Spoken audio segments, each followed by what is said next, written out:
Hello, dear friends. As usual, we are continuing our talks from Denver's Community Access television station. And today we will talk about the readings from yesterday, which was Sunday. A very beautiful short passage from Matthew's Gospel. The passage where Jesus calls four of his disciples, which were Andrew and Peter, John and James. So he goes walking down the side of the Sea of Galilee, and he finds these four disciples fishing with their fathers at their boats. James and John, Peter and Andrew. And it says in the text they were mending their nets when Jesus finds them to prepare to go into the sea to fish. And he calls them and he asks them to follow him. And it's very interesting that in the text we find that all four of them follow Jesus immediately, says the evangelist. That's a very strong statement because they were at their regular job. They were doing their work. They were fishing for their food. And once Jesus calls them, they immediately, without a question, without hesitation, leave everything, including their fathers, and they follow Jesus to be his disciples. So this is kind of a difficult concept to understand. How could someone leave everything and immediately follow another person? In this case, it's Jesus, the Son of the living God.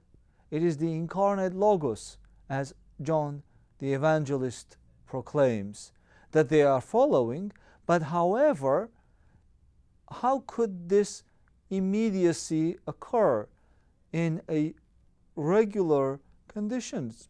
Imagine you were at your work and Jesus showed up at your desk and asked you to leave everything and follow him, and you go and follow him immediately without questions asked. So in order to understand this reality of these disciples following Jesus without hesitation and concern, we need to read the other Gospels to find out a little bit more about Jesus and his disciples. And when we read the Gospel of St. John, we find out that these friends of Christ had an encounter with Christ prior to this calling. And that kind of affirms and strengthens their trust and relationship with Christ. So what do we see? We see John the Baptist with two of his disciples, which was John and Andrew, one of each set of brothers, because John was the brother of James, and Andrew was the brother of Peter. So John and Andrew, two of the John the Baptist disciples, were standing with their teacher while Jesus was passing by. And John the Baptist, looking at Jesus, tells them that this is the promised Messiah, the person whom we have been waiting for. Follow him. And these two friends, John and Andrew, leave John the Baptist and go after Jesus. And Jesus turns around and asks them why are they following him, and they ask if they can see where Jesus stays. And Jesus takes them to his house, or to the place where he lived, where he stayed. This is a very interesting concept also here, that the house is a very particular term in the Bible, from Old Testament all the way through the New Testament. We see in many places that the house refers to a place of God's dwelling. It's not only a regular house, it's a place where God is present. It refers to the temple. It's where God is, and that place is God's house. And in this instance, the disciples want to see, for some reason, where Jesus stays. In a sense, this is a precursor of the declaration and understanding of Christ's divinity, that where he stays is the temple. It's the dwelling place of God. Because in our Orthodox theology we know that the Holy Trinity is never divided from one another, that we worship only one God, and that is manifest through Father, Son, and the Holy Spirit, and that these three persons of one Godhead are never separated from one another, and that where one is, the others are also. And so by this request of going and seeing where Jesus dwelt, the disciples encounter God, encounter the Holy Trinity in a person of the Son, in relationship with the Son, because the other, the Father and the Holy Spirit, were with the Son at all times. So in that sense, the disciples, John and Andrew, the first called, or the first ones who had an encounter with Jesus, see this reality of God's presence on earth. And that is the strongest impulse in human life, because we humans cannot live without God. And as many times as we wish, and as many times as we try to deviate from the searching of God, eventually something in our lives becomes imminent, that God is necessary, that we cannot live without God, because we have not created ourselves, and we cannot find meaning in life without the Creator. We can go on and squander our days and life and wealth, but at one point in our life we'll realize the meaninglessness of reality without God's intimate relationship with us. So in that sense, Jesus shows these two disciples the meaning of life, because in future encounters with his disciples and people of Israel, he will tell them that he is the way and he is the life, and he is the meaning of life. And in this sense, these two disciples walk with Jesus on the same path together with him, to go and see where he dwelt, where he lived. So having known this, it will be easier for us to imagine that when Jesus walks to the Sea of Galilee and finds these four disciples of his, they would leave everything that they had immediately and follow him. Because again in John's Gospel, after this incident or the encounter with Jesus, these two friends, John and Andrew, immediately run and find others. Andrew runs to his brother Peter and tells him, "I have found the Messiah." What else could be better in those conditions, in that particular time of history, than to find the Messiah? We know that the Jews were waiting for centuries for the Messiah to come and to liberate them.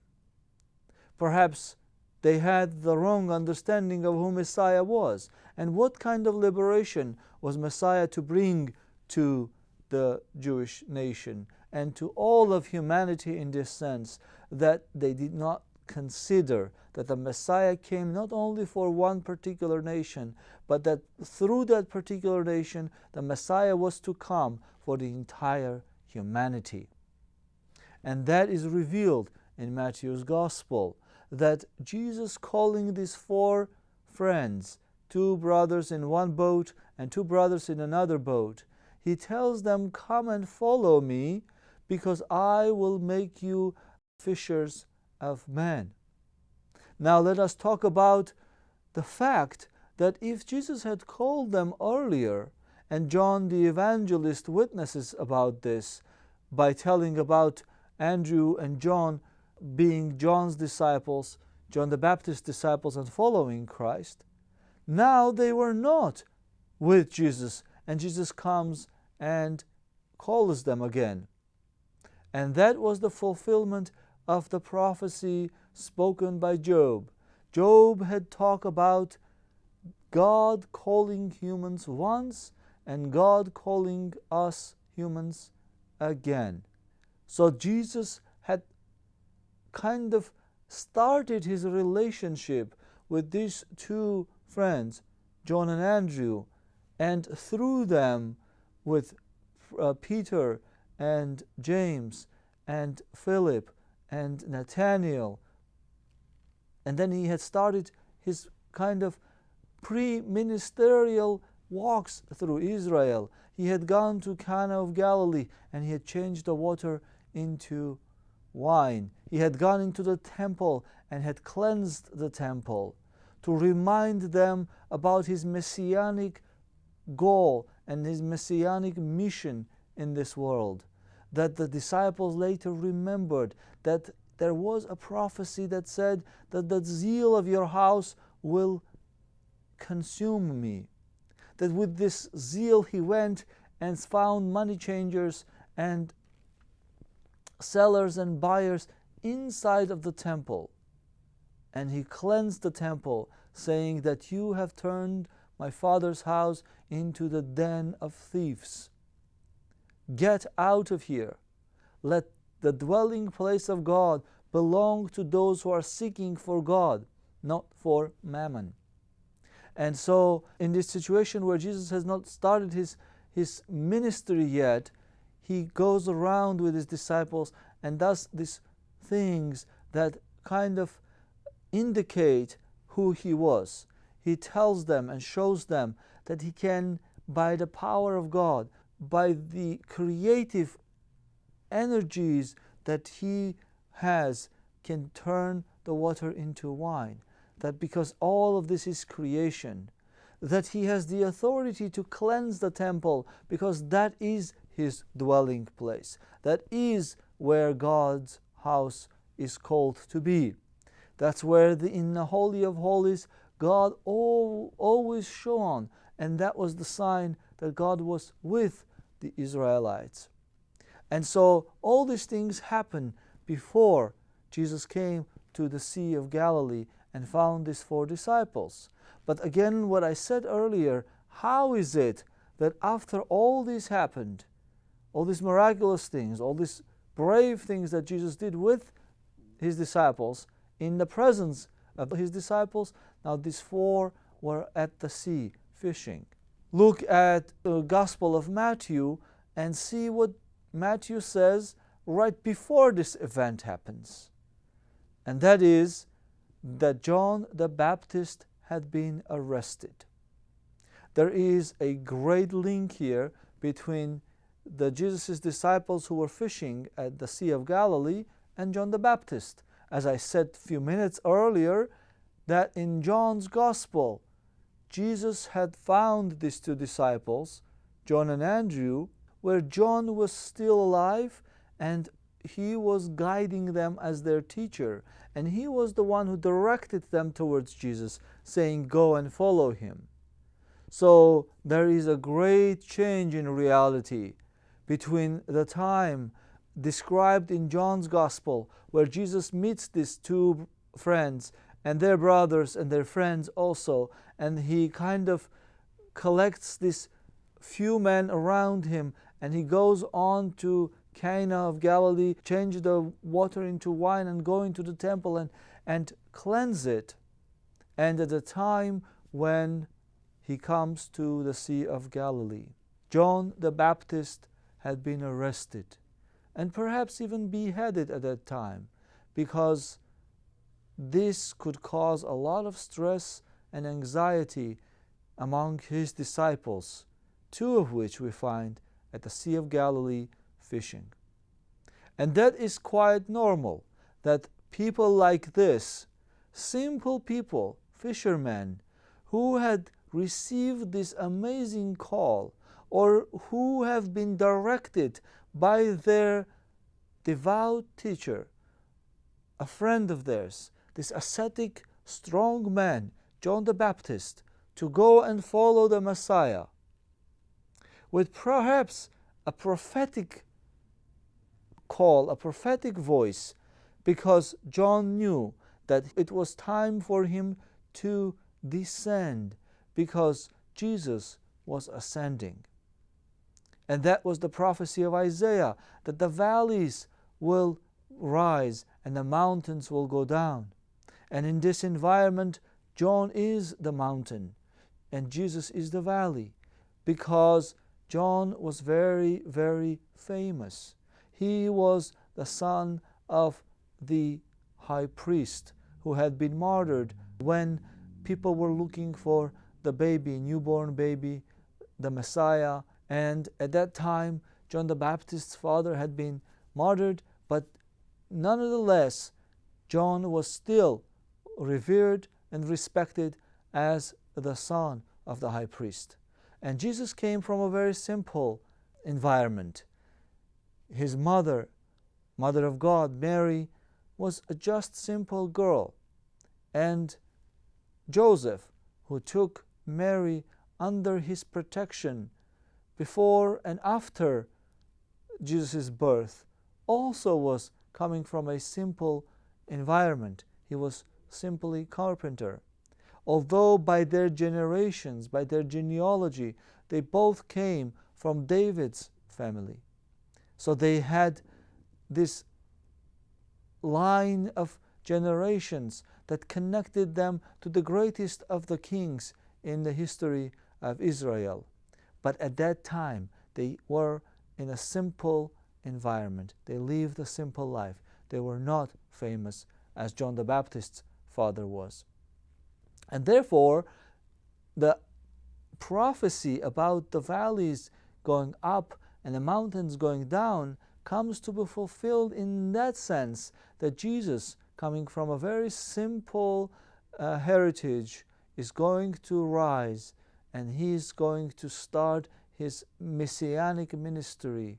And John the Baptist, who was just a forerunner, who was the last of the prophets to point out to Christ, was going to go down, and he himself knew about this. And therefore, the disciples of Christ, who came from being the disciples of John the Baptist, were in great distress, because between the time that they followed Jesus to see where he stays and the time when Jesus comes and calls them at the Sea of Galilee, many things had happened, and one of which was the arresting of John the Baptist, their beloved teacher, and the other thing was that Jesus, after his baptism, had gone into the desert and had been away. So, having lost their beloved teacher, and a man about whom their teacher witnessed and said that they should follow him, had gone out of the scene. He was not anywhere to be seen. And these two events had put the disciples in a stressful situation. And as we all know, when we are stressed, we gravitate towards familiar things. None of those things fill the emptiness in our hearts. Sometimes people reach out to harmful things to fill this void in their life. And that's the situation, that's the place where John's disciples, later to become the disciples of Christ, were in that time. They were experiencing a void, the lifting of their teacher from their midst, and the disappearance of the other man who was to replace their teacher. But Jesus does not allow them to stay very long in that empty-hearted situation. He reaches out to them, and as I said, according to the prophecy of Job, he calls them again. I would like to share with you another story from the history of the prophets. The story of Elijah. Elijah being called by God to become his prophet, to say the things that needed to be said at that time to the Israelites who had fallen into paganism. Also experiences something similar like the disciples of Christ at the Sea of Galilee. He gets disappointed by the expression of this terrible trust that the Jews had towards their God, and in the result they're falling towards paganism. And by this disappointment, Elijah says in his heart that he does not want to do anything with these people because he cannot find God. He cannot hear God among them. So he goes into the mountains, into the woods, and he is seeking for God in isolation, in separation from the rest of humanity. And God reveals himself to Elijah in a small wind. And that famous story that God was not in the fire or in the storm, but God was in the small wind. God calls Elijah a second time in that small wind by speaking to him, by telling him that he is with Elijah, that Elijah does not have to worry because this is God's creation and Elijah is a servant of God doing what he is supposed to do, and that the discouragement is normal, the discouragement is human, that discouragement can be only filled by the presence of God. And Elijah does the right thing. He goes into the mountains in search of God. But in our lives, that's not what usually happens. We go in search of other things that can fill the place that belongs to God. And in the New Testament stories, we will see that Jesus many times tells fathers and mothers and young people and children and sick people and those who are possessed by demons that the temple of God, the human person, belongs to God, and that God is to dwell in their hearts, not other things that take the place of God.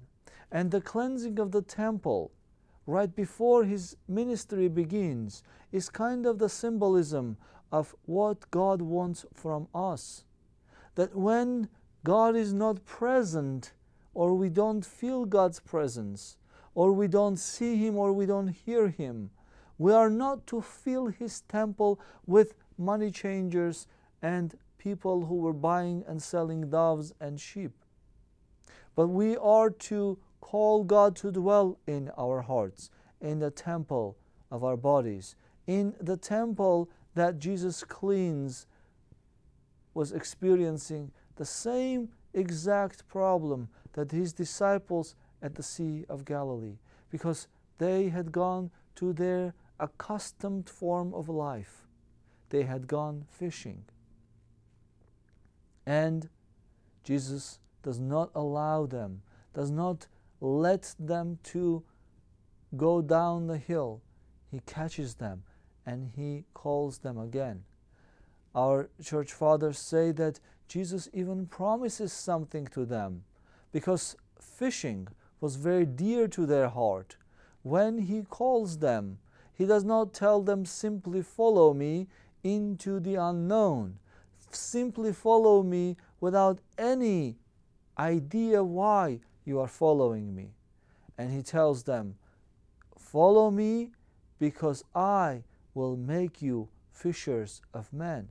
So he gives them something similar to what they are doing. He gives them an idea of something familiar that they will be doing. You will still be fishers. You will still be fishing without a knowledge what's under the water. You will be going out into the world without knowing what's coming your way. But he promises them that they will be successful in what they are doing. And that we see when Jesus shows up again in a similar situation when he had come out of the tomb. And the disciples were in the same kind of confusion. Now they had probably dealt with the fact that their teacher wasn't around anymore, John the Baptist. But now they had gotten attached to Jesus, who was crucified and buried. And so we see again in this other instance that the disciples of Christ have gone to their familiar reality, to fishing. And Jesus shows up and says to them, throw your nets on this particular side of the sea, and they catch plentiful of fish. So these two expressions, I will make you fishers of men, and showing them that it is Him who is in charge, and He can help them to have plentiful catch. He is encouraging them that now is the time to leave everything once and for all and go on into the world and become fishers of men, and telling them and helping them and encouraging them. He gives them the idea that He is always with them to the end of the times, and He will always be supporting them in their prosperity, in their success of bringing people to God's kingdom now and forever and to the ages of ages. Thank you, and I will see you later.